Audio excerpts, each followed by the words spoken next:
Greetings to everyone from the upper room. Colossians 3 verse 12 says, "Put on therefore as the elect of God, holy and beloved, bowels of mercies, kindness, humbleness of mind, meekness, longsuffering." Welcome to Life is a Test. This is Exploring the Parables of Jesus, part 36. Jason was walking home late one evening after a long day at work when he noticed a man on a quiet street near the train station. The man was slumped on the sidewalk. He had a bleeding gash on his forehead. His backpack lay nearby, its contents scattered, suggesting he had been mugged. As Jason approached, he noticed several people passing by. A well-dressed businessman glanced at the man but hurried along muttering, "I am already late for a meeting." A woman in her athletic gear, jogging past, paused, looked concerned, but then shrugged her shoulder and kept going. Jason, though tired and uncertain, chose to help. He knelt beside the man and asked, "Hey, are you okay? Can I help you?" The man, whose name was Carlos, explained in a weak voice that he had been attacked, robbed, and left there hours ago.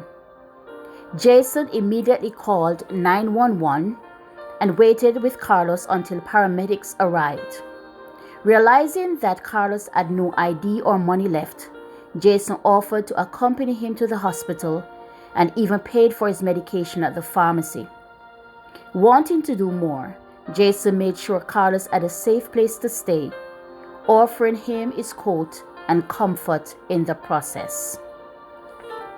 How many of us would have done what Jason did?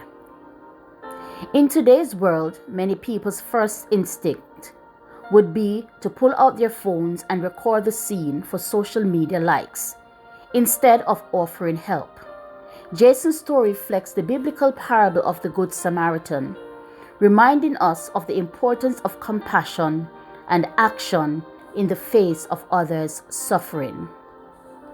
In Luke 10, verse 25 to 37, Jesus shares the parable of the Good Samaritan in response to a lawyer's question, "And who is my neighbor?" The parable illustrates three different responses to a man who was beaten, robbed, and left for dead. First, a priest passed by the injured man, choosing to avoid him despite his religious role, possibly rationalizing that maintaining ceremonial cleanliness was more important. Next, a Levite, another religious figure, approached but did not help, perhaps out of fear or indifference. Finally, a Samaritan, part of a group despised by the Jews, stopped, bandaged the man's wounds, brought him to an inn, and paid for his care. Jesus concluded the parable by asking, "Which now of these three thinkest thou was neighbor unto him that fell among the thieves?" The lawyer replied, "He that shewed mercy on him." Jesus then instructed, "Go and do thou likewise." In the scenario, Jason's actions mirrors the Samaritan's selfless compassion. After a long day at work, Jason could have ignored the injured man as others had done. The well-dressed businessman focused on his schedule, and the jogger prioritized her safety. These in action are similar to the behavior of the priest and the Levite, who saw the need of an injured person but chose not to act. Despite his fatigue and uncertainty, Jason stopped and called for help, and went on to offer additional assistance, for example, paying for the injured man's medication and ensuring he had a place to stay. Jason exemplified the command in Galatians 6 verse 2, "Bear ye one another's burden, and so fulfill the law of Christ." Jason's actions remind us that love is not merely a feeling, but a choice to prioritize others' well-being over our own convenience. In today's fast-paced, self-centered world, it's easy to overlook the needs of others. Many may notice suffering but fail to act, offering excuses such as fear, time constraints, or apathy to justify their inaction. These barriers to compassion are seen both in the biblical parable and in Jason's story. One of the most common barriers to compassion is busyness. The demands of daily life often leave us too preoccupied to notice or respond to the needs around us. In Jason's story, the businessman represents this mindset. Though he noticed Carlos, he prioritizes meeting over helping someone in need. This mindset is similar to the account of Martha in Luke 10, verse 40 to 42. Martha, consumed with her tasks, missed the opportunity to sit at Jesus' feet, as her sister Mary did. Jesus gently reminded her, "Martha, Martha, thou art careful and troubled about many things, but one thing is needful." Compassion requires us to slow down and make space for others. When we choose to prioritize acts of love and service over our personal schedules, we trust that God will bless our obedience and provide for our needs. Another barrier to compassion is fear.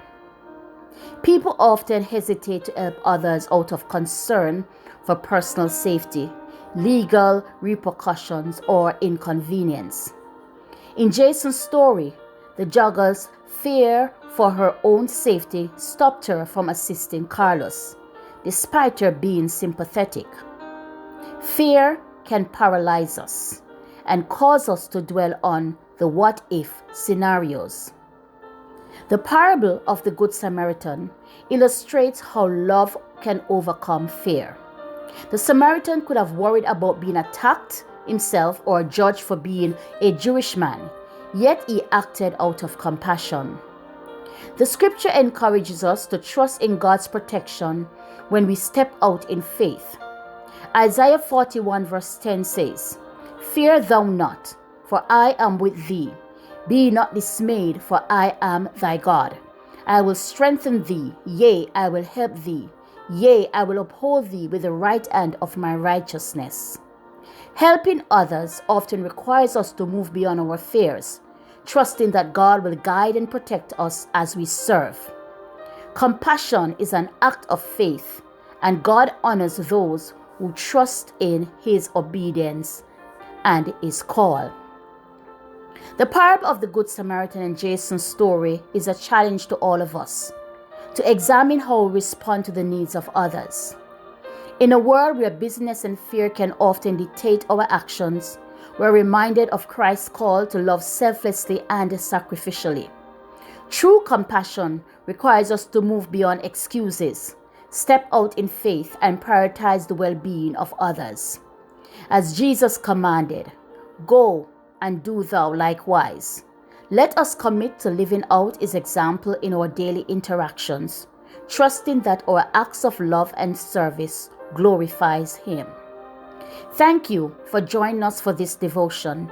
You're welcome to attend our weekly prayer meeting with the Upper Room family every Wednesday morning.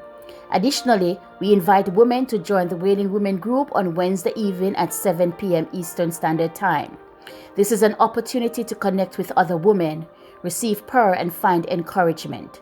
For more information, please reach out to us on WhatsApp at 441-519-8087. Until next time, stay blessed while exercising compassion.